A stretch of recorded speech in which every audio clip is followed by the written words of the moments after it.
कि रहस्यमय प्रकृतिर रंगशाला माधुरी मार आदर तथा षड ऋतुर सामश्चर्यिक रसच्छकर पीठस्थली आज विद्यालय जो विद्यालय आज अभाव उपस्थित थिबा मोर प्रधान शिक्षक को प्रणाम जनाउछि एवं पूर्ण प्रणाम जनाउछि मोर पूज्य विचारक मंडली एवं मोर छोट बड़ भाई भौणी माने आज एई सभारे मते किछ कहबाक सुजोग मिलिथिबारु मु निजको धन्य मन करूछि। अलसुआपन छाड़िबा शक्ति को संरक्षण करिबा अर्थरे हेबो नाही बाधा चलिबा हेबो सुविधा कहिबा बाहुल्य जे हमर दैनन्दिन जीवन रे शक्ति एक अत्यावश्यक उच्च रूपे व्यवहार्य हेउछि अत्यावश्यक उच्च रूपे व्यवहार हेउछि एହାର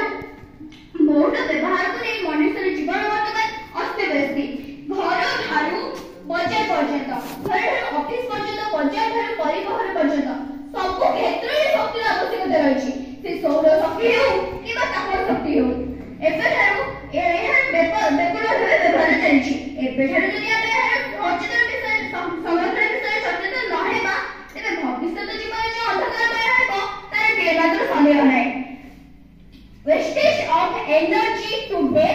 is success of energy tomorrow. Wastage of energy today is success of energy tomorrow. मोर केतरी छोटे उदाहरण रु आपण माने शक्ति संरक्षण विषय अवगत होइबे बोली मोर आशा और विश्वास। आमे माने समस्ते घरे बॉल चालू छथि फैन चालू छथि एसी कूलर सब चालू छथि मात्र एहार व्यवहार बेपरवाह भाबे करि छथि। फैन चालू छि तो चलुछि बॉल चालू छि तो चलुछि